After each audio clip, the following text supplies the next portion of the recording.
Hello and welcome back. Yeah, we have Dominic versus Mitchell here, and Izzet Pheonix versus Rakdos Midrange, our first repeat of the day, Devin. This was our round one feature match from Jesse Robkin, and these are also two of the better decks in Pioneer right now, battling it out. Yeah, this is also a super interesting matchup. I watched quite a bit of the Jesse Robkin feature match. I think this matchup is always super close, and we got some players who are 4-0 here. They know what they're doing, and pretty excited to see how this matchup plays out. Who do you normally like in the Phoenix matchup? From this matchup?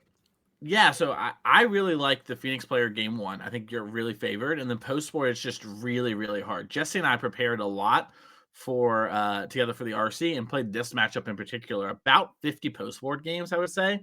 And we won maybe 10 of them across all of it, and switching sides and doing everything in between. So in the real world, it hasn't worked out that exact way for us. And I'm starting to wonder if maybe we hit like a weird batch of variants or whatever. But regardless, I think post sport it gets much harder for the Phoenix player, and really game one is just yours to win and overwhelm them with things like pieces of the puzzle, treasure cruise, etc.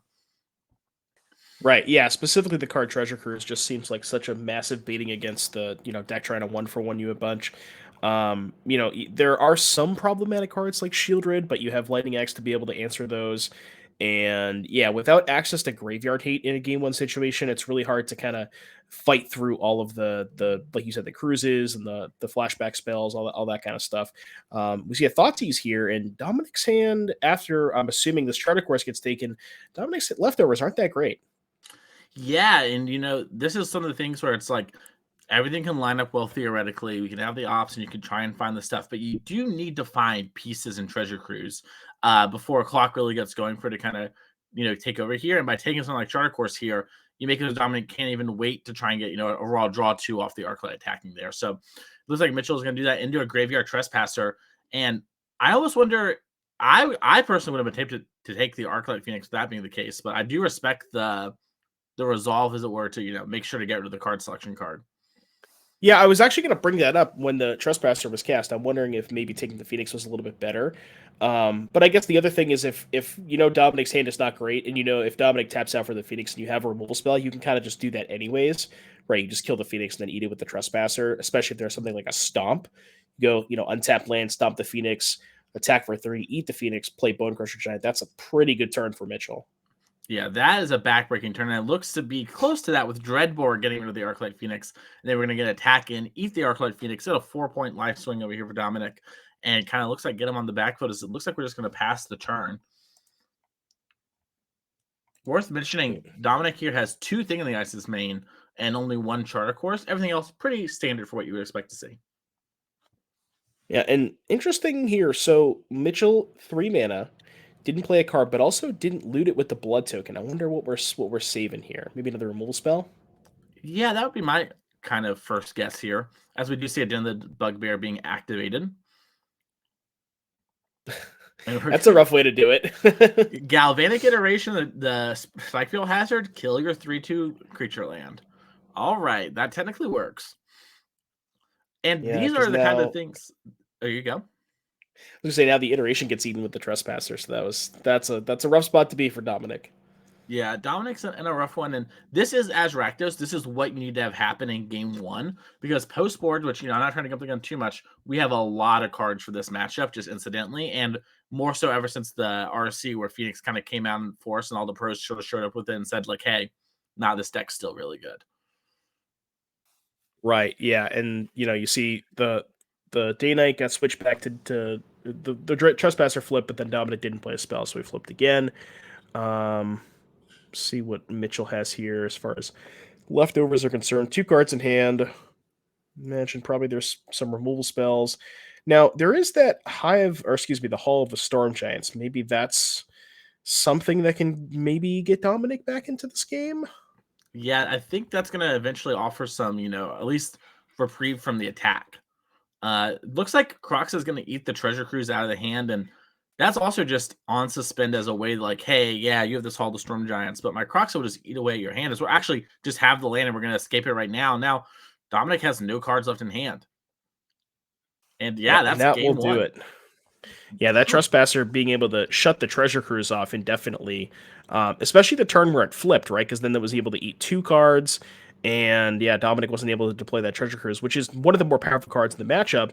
But after inactive Trespasser for 4 to 5 turns, you're not going to be able to cast that card. So 100%. Yeah. And if you're a Dominic or an Izzet Pheonix fan, that is a big game to lose for that one. Like we had mentioned earlier in round one, I'm talking there here. I feel like game one, you have your dig through time. Sorry, your piece of the puzzle, your treasure cruises, like they aren't really stopped. They kind of get to go unimpeded. And so if you have time to resolve one of those, you kind of get enough cards, you can figure out a way to win. However, post board, we have a bunch of cards, and we'll get to here in a second when we look at the sideboards, that are going to actually be able to interact and stop those cards. So you don't always get to go off infinitely with them. Let's start with Dominic's sideboard here in Phoenix and see exactly what we have here, because the sideboards of Phoenix are always kind of in flux. Looks like for this one, we have 3 Disdainful Stroke, 2 Abrade, 2 Brotherhood's End, 2 Crackling Drake, 2 Mystical Dispute, and Aether Gust, I think in the guys, a Behold the Multiverse, and a Treasure Cruise. What do you like in this matchup? So this is quite the sideboard. I'm assuming that we want the Cruise, the Behold the Multiverse, the Crackling Drakes, and that's probably it. I don't really think we want to go towards more things. I'd actually likely want to cut the things from the main deck, potentially. But yeah, the Drakes and the draw spell seem good to me. I think the rest of the stuff is a little too narrow. Maybe the Abrades if you expect Unlicensed Hearse, so that could be something, but... Yeah, I think I mostly agree. I bring in the Brotherhood's End because it just kills all the creatures out of the red-black deck and can grab the Unlicensed Hearse. So it's kind of like a slightly better spot removal spell in some of those ways that sometimes get you a 2-for-1. So besides that, I really like it. This is funny. I'm skipped ahead a little bit here to the Rakdos deck, which we'll get to in a second. They have a bunch of Reckoner Bankbusters from Mitchell. And that's a card that's actually pretty good against Phoenix. And that really makes me have Brotherhood End. However, we don't know that. We're not playing an open decklist tournament. This is the difference in closed decklist. You kind of have to take those hedge and those guesses.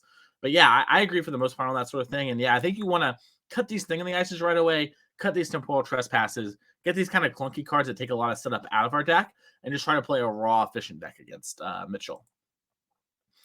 Yeah, that makes a lot of sense. Let's check out the Rakdos deck real quick here and go over this sideboard, because we've got some doozies over here. First up, we have 3 Extinction Event, then 2 Duress, 2 Bankbuster, 2 Rending Volley, 2 Unlicensed Hearse, 2 Go Blank, and then Anna Braid and Sky Sovereign. What do you like in this one? So I'm always not 100% certain if you're supposed to bring in Duress against Phoenix. It is decent at stopping Treasure Cruise, but it's one of those things that you have to line up pretty properly, and it's also pretty bad if they just draw Cruise off the top. So I don't know about that one. The Go Blanks, I think, are slam dunks. Like you said, the Bank Busters, if you're trying to play more of an attrition style game post board, those make sense along with the Unlicensed Hearses to kind of go after the graveyard. But the Hearses, the Bank Busters, and the Go Blanks, I think, are pretty easy. And then maybe the Duresses and potentially Rending Volley. It does kill Shredder, and it also does kill the Crackling Drake in the post board game. So maybe those as well. Yeah, I could definitely see some of that stuff. I think if you don't have these other things we're talking about, like the Volley and the Reckoner Bankbuster, I think you just kind of bring in Duress because you don't want to walk into Brotherhood's End super hard. And that's just like a good way to do that. It's just, bring in these Duresses and just use them to make sure your Shieldred stick. But now that we have all these other cards, we might just choose to fight the fight that way, and maybe we bring in like a Duress, or instead of having a 3/2 or something like that, or one of the removal spells, just to try to maybe preemptively grab something like a piece of the puzzle. And then post board, it is what it is. Yeah, Duress being able to tag both pieces and Cruise, especially in the post board games where there's four of each of those are kind of like the ways that that Phoenix can kind of assemble, just kind of get out of the 1-for-1 battle that the Rakdos deck is trying to set up. So it does make a lot of sense because when you're able to trade 1-for-1 on a Cruise or 1-for-1 on a Pieces, that's a pretty good exchange for Rakdos. Yeah, I have to agree. Looks like the players are shuffling up still, so we're gonna get down there pretty soon. But yeah, the Rakdos deck pretty strong. We saw Eli Wolfman top 8 the DreamHack Atlanta RC with this last weekend, and it's a deck that just continues to impress. How do you like it as the field sort of develops? I think it got a pretty significant upgrade with Misery Shadow. That is a card that, before they were playing copies of Kalitas in the main deck, and Kalitas, most of what you were playing Kalitas for was the exile effect. And now the fact that you get that on a more lean card because your deck was already kind of clunky, so you get it on a 2-drop that also, has like these better setup turns where you go 4 mana, you go Misery Shadows, you the Dreadbore against like an Old Growth Troll or something. So yeah, I think Rakdos is in a pretty good spot. Yep, and we're back here in the future match area with Dominic with the Spirebluff Canal and the passing of the turn. Looks like we're going to consider at the end of turn, and we see Mitchell here with the Hive of the Eye Tyrant and a passing back. Looks like we decided to bin a Treasure Cruise, probably because we have another Treasure Cruise in hand. We do see the Duress. Yeah, and you're right. There's the other cruise now. The rest of the hand is what? We got Shredder. Is that 2 Galvanic Iterations, a Spikefield, and a Abrade? So I'm guessing you probably just take this cruise. You could take. I am a little tempted to take the Spikefield Hazard. I think that's probably greedy because the game's going to go pretty long and draw more lands. But I can't help but notice that I can grab this land. But yeah, you just want to stone rain them. Yeah, I mean, they need a lot of resources, and I've got go blanks at hearses and things of that nature. So if my opponent doesn't have lands, what are they going to do? As we see, well, it looks like we're both wrong because the Abrade was selected. Now, what does that tell you? That means there's likely an unlicensed hearse in hand. Yeah, probably a hearse if you're a lucky Bankbuster, but probably a hearse. And this is kind of why Duress is sort of good. Where it's just kind of awkward, like you mentioned, where it's like, oh yeah, it clears the way for stuff, but you do have to kind of have in the right lineup there. But looks like we have a Graveyard Trespasser coming down and eating one of the spells, making it to the first Delve spell is gonna be kind of hard to cast. Right, and maybe that was the consideration for not taking the cruise, is because you have the Trespasser to kind of go after the graveyard. Maybe you figure that you can mitigate the graveyard enough with the Trespasser that the cruise cannot be cast for long enough. That makes total sense to me. And, I think it's pretty reasonable too. It might also be the only clock that Mitchell has in hand. And it's like, listen, I want to take Treasure Cruise, but I've got a bunch more discard spells. I'm just going to do this. And we see the respect from Dom saying, hey, I'll 2-for myself. I'll kill this, Trespasser and pass the turn. Yeah, and I guess the nice thing about that for Dom is it puts a card in the graveyard. So now, even if there's no land, you can just fire off the cruise. 100%. And we have a Fable the Mirror Breaker here, which it looks like we don't have any lands from Mitchell unless they're playing them post the spell. It looks like we are playing one Blood Crypt. Okay. But still probably a lot of gas in hand. And if not, the Fable will help find that gas. Oh boy, if this Opt finds I guess I was going to say if this Opt finds an untapped land, you can go Iteration Cruise, but you're still 1 mana short. Yeah, the Axe. If we had drawn the Axe for the draw step, we could have went Axe Iteration Cruise, but now we don't have enough cards to do that. Yeah, it looks like we are going to go Axe this Goblin and then Treasure Cruise, which isn't the worst play in the world. And, you've just got to resolve it. My inclination is just a hard cast Treasure Cruise for a bunch of mana. Yeah. I'm wondering how much we care about the 2/2. It's kind of interesting. I guess the cool thing about this is you get to exile the Axe and keep the Iteration in the graveyard. It's kind of close. Yeah. My big thing that I'm thinking about is I'm scared of Shieldred. Like if Shieldred comes down on this board, we are in trouble. It's a good point. Yeah, now that we've gotten rid of the Lightning Axe. Yeah. But we'll have to see. Dom, one of our better players on the NRG circuit, has multiple top 8s. You and I commentated him topping the team event just a few weeks ago, back in Fort Wayne. And so, we're going to see a Duress here kind of clear the way, but he's definitely no slouch to the future match areas. I think his hand Spell Pierce, Otawara, and Unknown. I can't quite make out the Unknown card. Looks Galvanic. Like it's been taken, though. Oh, Galvanic. Sure. The Galvanic, yeah. Yep. That's right. The black and the white doesn't play well with the lights. That is not a good hand for Dom, though. Not exactly what he's looking for, especially if this is another Trespasser, which it is. Wow, yeah, this is rough for Dom. We're going to need, I guess, Cruise can be cast, right? Because you can go Otawara and then have 6 mana plus the 2 cards in graveyard, but we're going to need something like another Cruise to get out of this. 100%. Yeah, we're going to have to see what he can draw off the top. Maybe you just have to rip pieces of the puzzle and just Galvanica pieces and just put like 1 million cards in your graveyard, draw 1 million cards, and be very happy. But or nothing. Nothing in the Trespasser flips. Yeah, is nothing good? Is that what I was looking for? Is that going to make you proud, Mom? As we activate Dim the Bugbear. Yeah, and the Trespasser is going to go after the rest of the cards in the graveyard, which makes Cruise a bad top deck. We're going to Otawara the Den, which I guess is fine, but yeah, this is This is a rough spot for Dom here. Like you said, it's probably has to be pieces at this point. Mm-hmm. Yeah, and looks like we drew Ledger Shredder and a passing of the turn. 2 mana 1/3, not exactly what we're looking for. Yeah. And this is partly reason, by the way, why you see some players cutting Ledger Shredder is that it's fine when you have the resources in your head or it's early game, but in the mid game it is really anemic. Yeah, it's just one of your worst top decks in spots like this. Mm-hmm. As we do see the Graveyard Trespasser get copied with Reflection of the Mirror Breaker and then swinging for 8.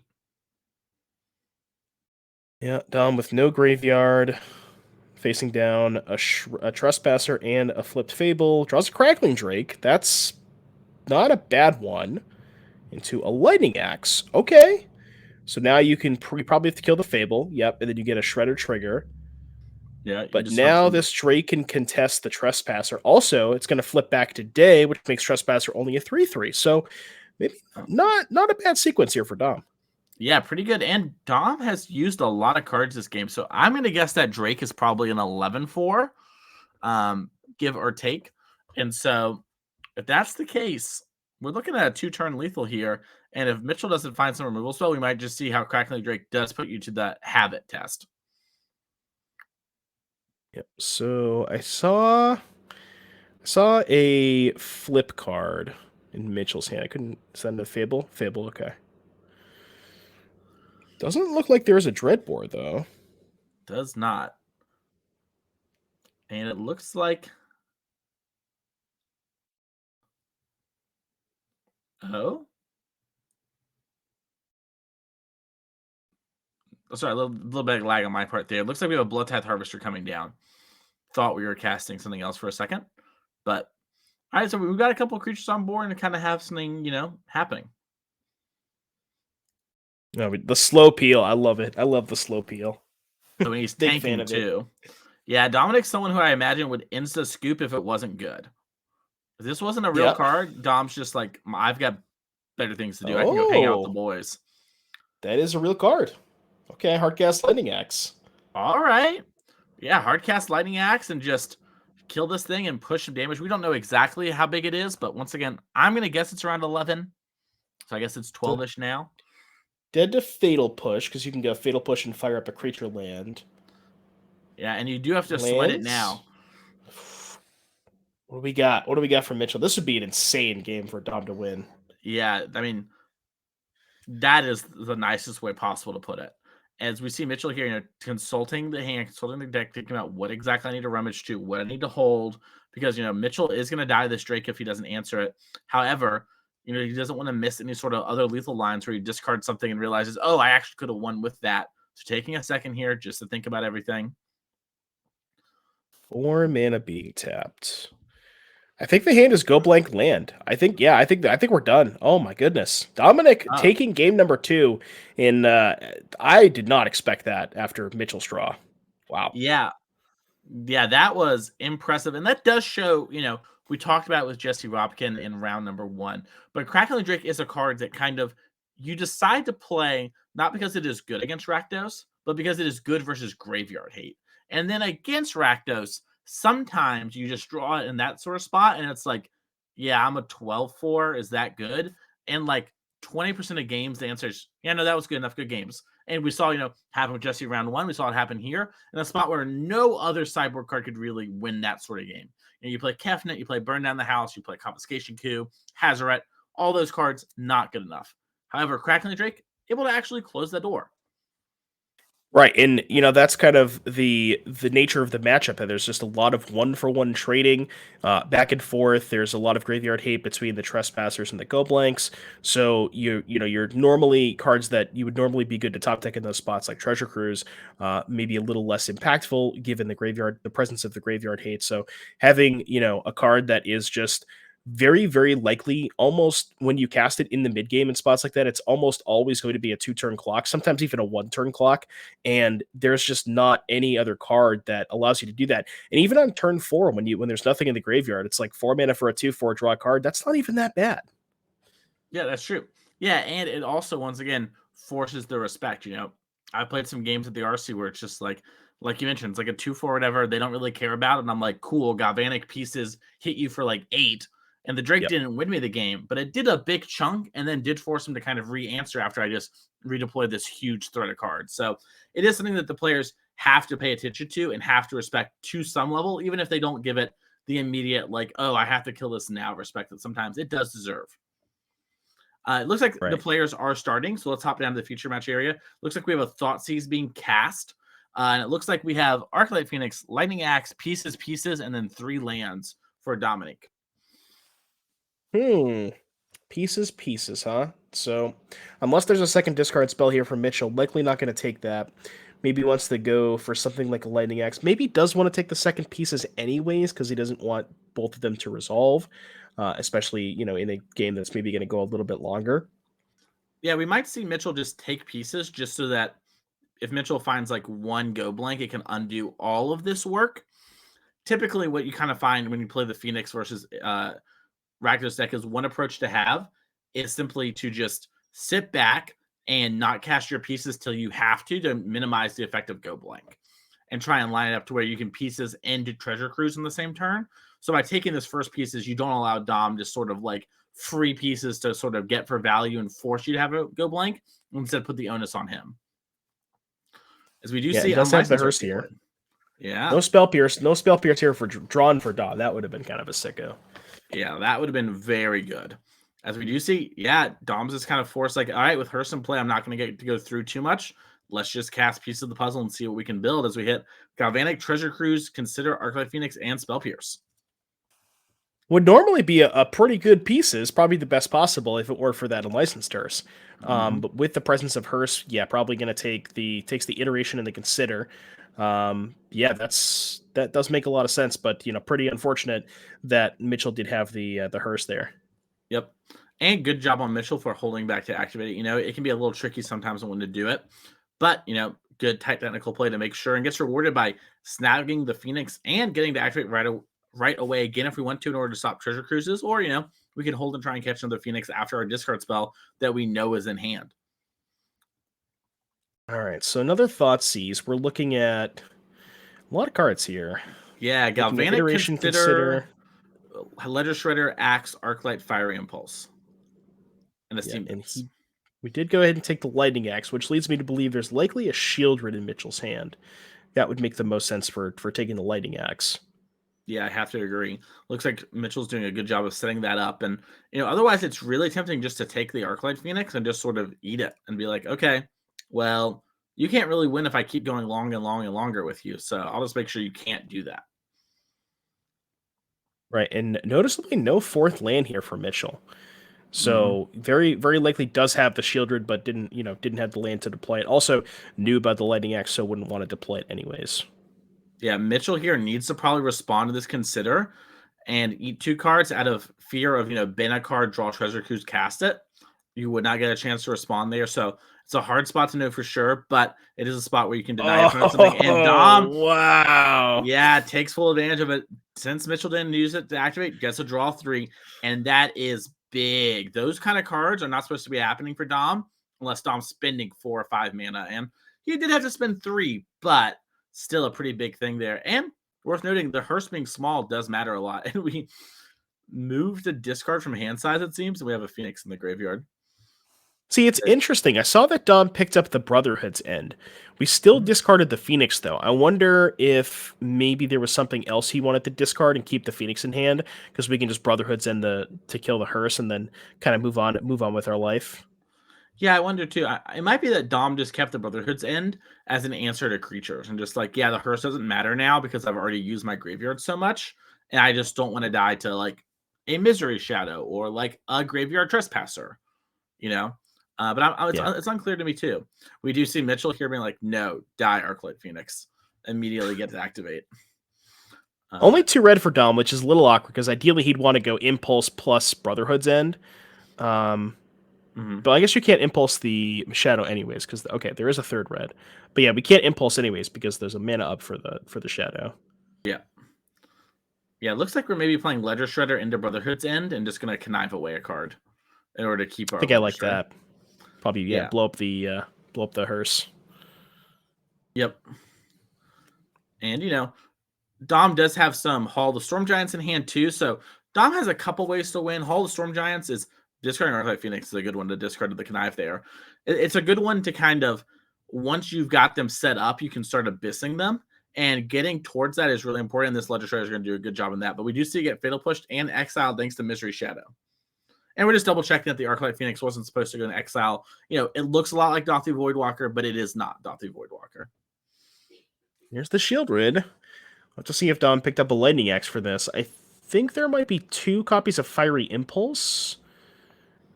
Yeah, no, I only saw 1 red card. Is there a Galvanic, or is that last game? You might just see Galvanic, Fiery Impulse, and Upkeep so we don't lose any life. I think there is a Galvanic, yeah. So you can go Galvanic, Fiery Impulse, Upkeep. Yeah. Yeah, because your Galvanic will resolve and you have Spell Mastery. Right, and that would be 2 spells for the Phoenix, but it's awkward because he doesn't have a 3rd spell lined up to get the Phoenix back. Yeah, whenever you're supposed to take 1, you just take your 2 and just make sure, like you're mentioning here, to line things up as best as possible. Looks like we drew Crackling Drake. Not exactly what we're looking for, but I think there's a Shredder too.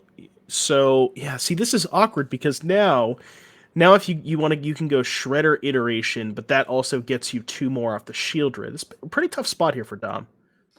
Yeah, I think I like where Dom's at though, with Galvanicing and then Fiery Impulsing the Shieldred, and then just playing the Legislator post all of this. And the Legislator doesn't even need to do very much. It just kind of needs to be on the battlefield. Oh, it looks like we had to Behold the Multiverse in our hand, so we're actually foretelling that, which is actually really good for staying on top of cards against red-black. Yeah, and I think doing that instead of playing the Shredder makes a lot of sense that turn, not exposing it to a removal spell. Because now, if you're Dominic, you can even go play the Shredder, then play the Behold, and even if there's a Fatal Push, you can still get the card off of the Shredder. Yep, we do see a Fable and Mirror Breaker after an attack for 3 with 1 activation here from Mitchell. And we're getting really close to Dominic being in sort of this danger zone. Luckily, Behold the Multiverse for him is going to allow him to try to work towards that double spelling. It's curious to see if we were going to see a Galvanic copy the Behold, but it looks like Dom's maybe trying to set up that Galvanic Iteration to maybe answer the 2 creatures on board and maybe get a Phoenix trigger. So doesn't want to play the Shredder first. Interesting. Yeah, it might be respect for something like the Brotherhood end or something like that, and doesn't want to discard any spells. I'm not quite sure. Huh. It might also Perhaps. just be that. Yeah, it might just be wanting to keep your mana open too, just in case you drew like a pieces you'd want to cast it. But we are casting this Crackling Drake, which I believe is keyword huge again. Yeah, keyword large and in charge. Honestly, with Mitchell at 14, this might just be lethal. Yeah, it's also really weird because Mitchell just gets to attack with the Misery Shadow for free, and Dom has to be like, yeah, I'll trade your 2 mana for my unbeatable card, or just takes a little hit. So it's going to be interesting to see, as Rending Volley did decide to come in from Mitchell, maybe a change after getting, soloed by the Crackling Drake before. It is exiled as well, which matters for future treasure cruising opportunities. And looks like we have a treasure activation, and we're going to get at least 1 little pump. 2 more pumps. All right, that's 6 damage. Dom's at 3. Dom's at 3. Mitchell at 14. That Rending Volley was massive for Mitchell. Just that, as we talked about, that Drake was very, very likely going to be a lethal attacker. Now, I think Dom's just on all lands. Yeah. Yeah. Luckily, we do have Hall of the Storm Giants to activate and block, but I think our Misery Shadow can even kill it. If we just draw land, it just actually eats the Hall of Storm Giants, which feels like unreasonable, but is the world we live in. Yeah, just tap 6 mana, just eat your hive or eat your hall. Yeah, it's just a 7/7. How big could it be? Oh, it's Fatal Push too. Oh, that will work too. Just pay the ward. Yeah. Yeah, this is what I was thinking about last turn, where you would just pump 1 more time and put Dom at 2. But yeah, we see Mitchell here dominating in that game there, and was really back and forth. And I mean, that was a match too, where I think we kind of saw not even how bad things can be for the Phoenix player against Rakdos, but still, even with things not being the worst, it was still such a hard time, and Dom just had to play really tight and really well to even get to the spot to do things like resolve those treasure cruises and get into a spot where maybe the Crackling Drake wins. And the kind of failure Crackling Drake showed his head again, right, Devin? Right. Yeah. I mean, the rending volley was enough for Mitchell to kind of take the game.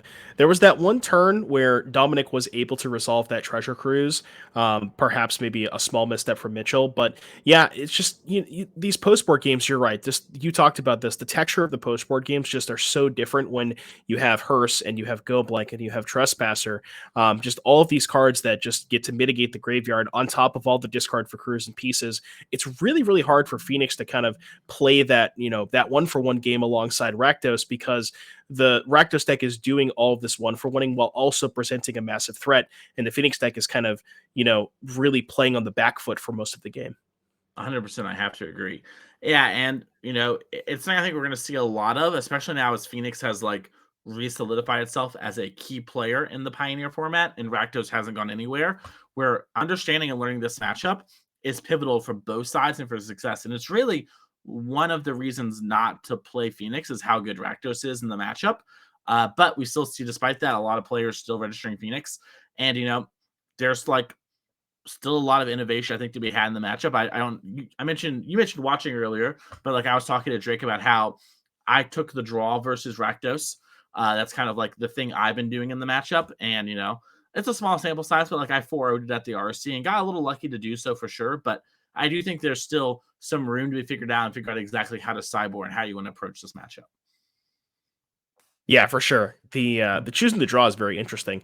I think we're trying to get the interview set up. We are a little bit close to that, so bear with us for a moment. But yeah, I mean, I really hadn't ever thought about taking the draw, but when you kind of think about how the matchup plays out, it does make a lot of sense because the Rakdos deck is, as we talked about, so good at 1-for-1ing. Just having the extra card just seems so important, especially if you're playing those longer games and your threats are all being traded for. Just having that extra threat or that extra card does seem like it's really important. Yeah, well, let's see what Mitchell has to say about this matchup as let's go on down to the interview. Hey, congratulations, Mitchell, on being 5-0 at the NRG today. How are you feeling? Good. After last couple of tournaments haven't gone well, been 0-2 or 1-2 dropping, so being 5-0 for once feels really good. So Heck yeah, that's exciting. Do you play a lot of Rakdos? Is this your go-to deck? I play a lot of Blood Crypt decks in every format. Like I used to play Modern Pyromancer a lot back in the day, and I played the 4-color Mardu deck back in that standard with Khan. So I'm a Blood Crypt aficionado, I guess you can say. I love it. We call that Jun guy. Yeah, that basically yes, Jun guy, yeah. Yeah. Nice. Well, you mentioned you've had some rougher events recently. This one's going pretty well, and things are kind of going well. Have all your matchups been like that one? Because that was a really tight and intense game going on there. Yeah, Phoenix is always a pretty tight, close matchup. Treasure cruising. I'm always afraid just like drawing up pieces, or you rip their hand apart as much as you can, and they can just top deck a piece or cruise, and and you don't have keep their graveyard in check. It can spiral out. They're always close. Generally, I'm like I beat it twice. That's the second time I beat it today, so it's generally just always close. Makes sense. See, it seems like one of those matchups where, like me and Mason were talking about it. I think the Phoenix deck is slightly ahead game one, but once you get to the post-board games, when you have the Hearses and the graveyard, or the Hearses and the Go Blanks, it seems you're really able to kind of mitigate the treasure cruises, and you were very, very easily able to do that in the post-board games. Yeah, that new Brotherhood's end card I've had cast to blow both of my Hearses today, so that's something I have to look out for more. But yeah, it's generally, once you get more sideboard cards, you can take out some bad cards. No, for sure. Yeah, Brotherhood's End is a really important card of the matchup, like you mentioned there. It's also so annoying, right? It's like, oh, it beats my hate for them, but also I can't play my creatures. What am I supposed to do? Yeah, and blowing up blood tokens too is just the incidental extra damage. I can't talk incidental damage. No, you're all good. You're all good. So, are you having fun so far today? Is this a local event for you, or did you drive out for it? Yeah, I live in Madison, Wisconsin, so it's the closest around here. So yeah. Nice, awesome. Well, hey, good luck in the rest of the event. Keep it up. You're 5-0. You're live for the top 8. We hope to see more of you here in just a couple of rounds. Keep it up. We're all rooting for you, and have a good rest of your day and enjoy that time between the rounds. Thanks, guys. See ya. Now, we're going to come back to the booth here for a second because I have some exciting news to tell you, Devin. We have more Magic. We're going to set up our time-shifted match and get some more feature matches in for y'all this round. I'm going to have to leave pretty soon, so I want to get at least one more game in on the commentary before I have to go. And let's see what we have going on this round. Do you have any idea what's happening?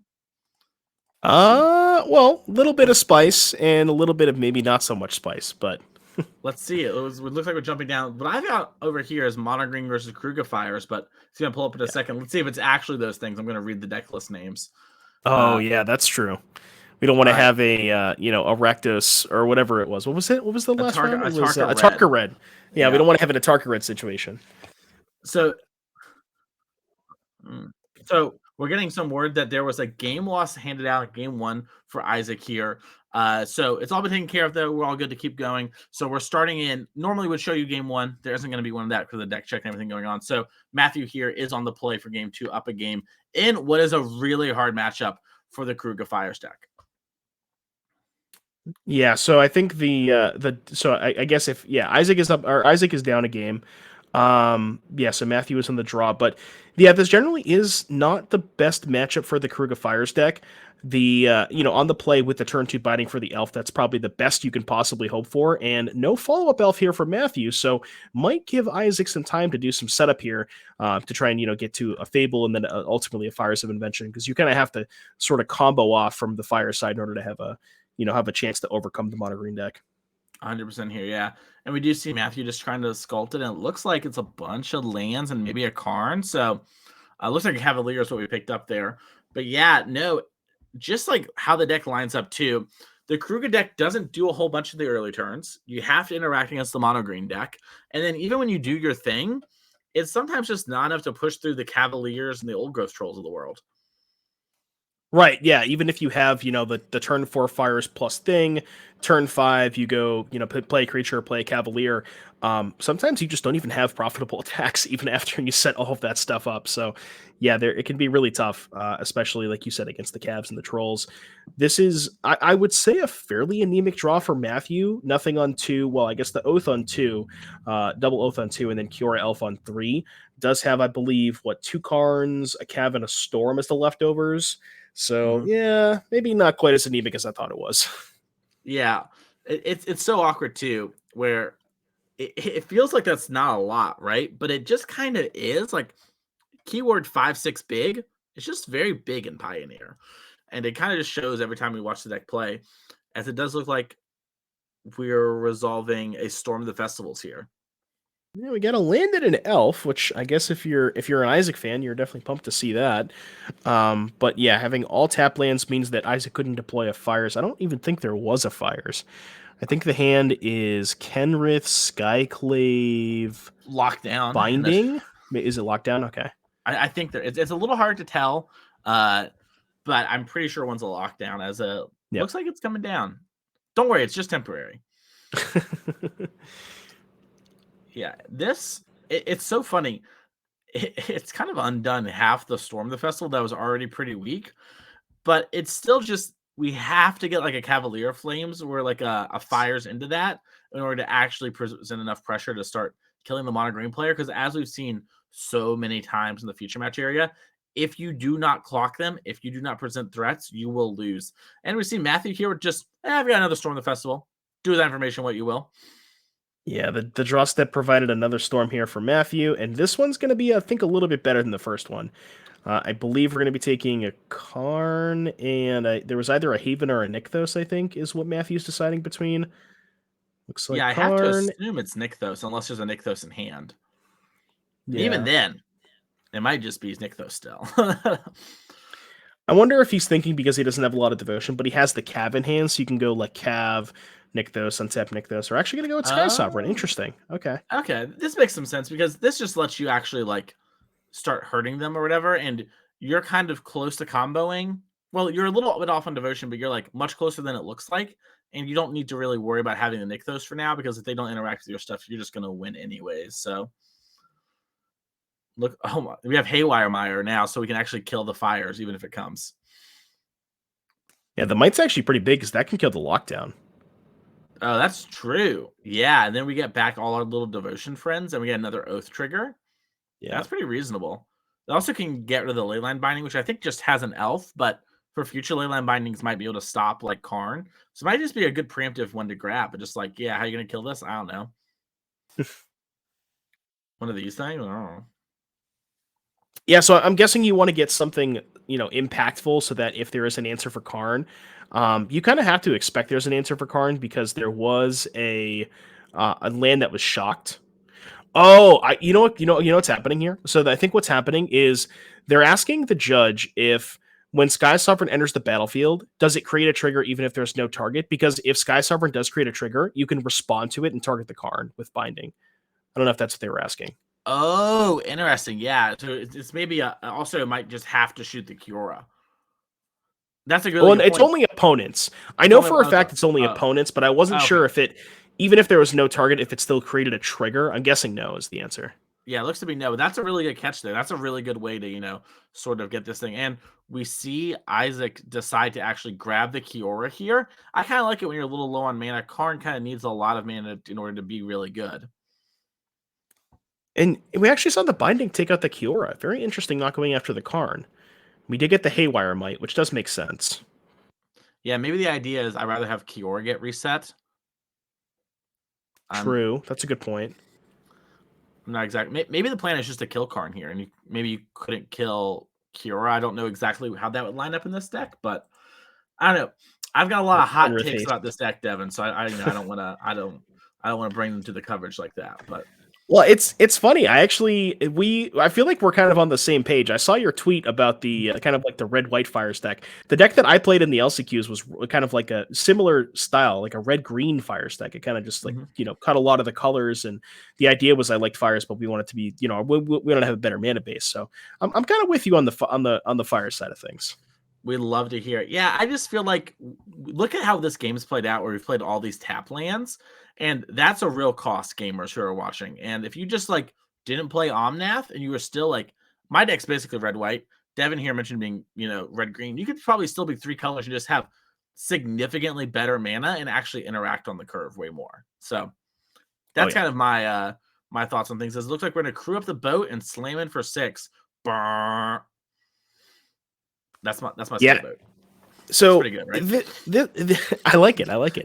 This matchup, it seems like from the Fire side of things, at least when I was testing, Fires against Mono Green, I don't think I ever won a game where I didn't draw Fires, because when you're casting 1 spell a turn versus, their 5 spells a turn, it's like you're never going to be able to keep up with that.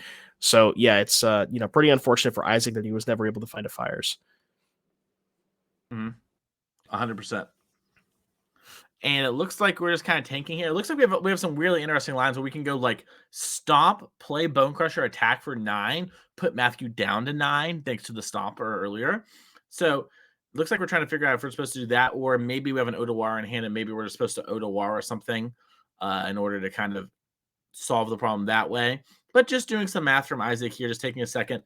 We have reached, as weird as it sounds, the end game sort of. So just making sure that hey, we're playing technically, we're not missing anything. It's really important. The end game. Yeah, no, that's true. I mean, there is a Kenrith in play. So Matthew at 20. So I think we're thinking about stomp with Bonecrusher, play Bonecrusher, haste. That's 9 plus the 2 from Bonecrusher is 11. Excuse me, but then the Sky Sovereign could take out the Bonecrusher. So trying to go through a bunch of different permutations, see if there's any way out of this for Izzet. Yeah, I wonder. There's nothing to reanimate too. We don't have any other creatures in the graveyard with Kenrith, so yeah, no, nothing. I learned the hard way. If you Kenrith your opponent's creature, that doesn't work the way you want it to. Oh gosh, that really doesn't work. Oh, you know what?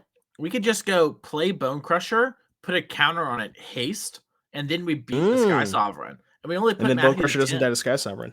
Yeah, and then suddenly that is a 2-turn clock. That's interesting. I could see that. Look, it looks like we're attacking. Maybe we're just gonna go pick up Karuga, Otawara, whatever tries to attack us. We did nothing. So we're just gonna gain 10. All right. Fine I'm enough. with you. Trying to buy a little bit of time here. Looks like we have a Haywire Mire just kind of hanging out in the hand along with some lands. And we do have those Storm the Festivals in the graveyard. Yeah, only 6 mana, no Nick though, so can't quite get to those yet. So maybe the Haywire Might could take out the Lockdown. I think you want to take out the lockdown, get an Oath Trigger, try to find a Nykthos, because this also gives you 3 more devotion. Yeah, true. And also, if you even if you find an elf or whatever, you can then have the elves crew the boat and then attack for 11. That's a lot. Yep. Yeah, and Also, then try to keep pace with the Kenrith. Yeah, you gain 2 life as well from this, which is like weirdly important for the racing. So, looks like a Kiora is grabbed off the Oath. Oh, it had the Nykthos. Oh. Okay. All right, looks like we're gonna play a Wolf Willow. Oh, I think we might just be done. I think we have enough, right? It's close. 3, 4, 5, 6, 7. Because we have a Karn in hand. Yeah, but we have Karn Kiora. We have Karn Kiora, but we don't have 8 devotion with the activation before the activation Nykthos. I think we've set up the win for the next turn, and we can just storm the festivals this turn. But it looks like we are going to respond to Otawara, our own Leyline Binding. Oh no! Welcome to the Legend rule. That's a very heads-up play from Isaac. So yeah, you go Otawara, bounce the Binding, Kiora Legend rule, and then you have the Binding left over. Very, very heads-up play from Isaac there. Yeah, that's what Isaac was thinking about with the it all starting to come together now. And it looks like this Kiora is going to enter. We're going to have some Legend ruling, and we're going to recast the Binding. It looks like we're binding the Cavalier of Thorns. Okay. Yeah, I wonder if there was a window where you could binding, so you pick up the Binding with the Otawara, and then recast the Binding with the Kiora still on the stack on the Troll to give less devotion for Matthew. I don't know if maybe there was a window missed, but I have to go back and watch. Yeah. Okay. Well, we have enough for lethal with the lair anyways, but yeah. And we just have it. All right, that's a lot of devotion, and that's gonna do it. Matthew here wins 2-0 over Isaac. Moving on to 4-1, exciting record to have there. Still live. It's an 8-round event, so 4-1, definitely live for top 8. Isaac here probably still live at X2, but definitely live for prizes and those energy points are so important. And that's going to do it for our round 5 here. Devin, thank you so much for having me in the booth with you today. It was great to hang out and to talk a little Pioneer. But I'm going to step out now and let Becky come in and finish up the day and the rest of the tournament with you. Well, it's been a pleasure, Mason. It's glad to have you as always. And hope you have a great rest of your day. Yep. I'll see you all tomorrow, bright and early, for the Modern 5K. You want to check that out. If you haven't already, click the follow button on Twitch. That way you don't miss it. It's going to start tomorrow, 10 a.m. Central Time. But that way you click the follow button, you won't miss it. You don't have to remember. You can just open up your phone and oh, it's there. I watch it. Oh, great. It's Mason. I love him. He's so funny. Thank you all so much, and we'll see you in just a couple minutes for the next round.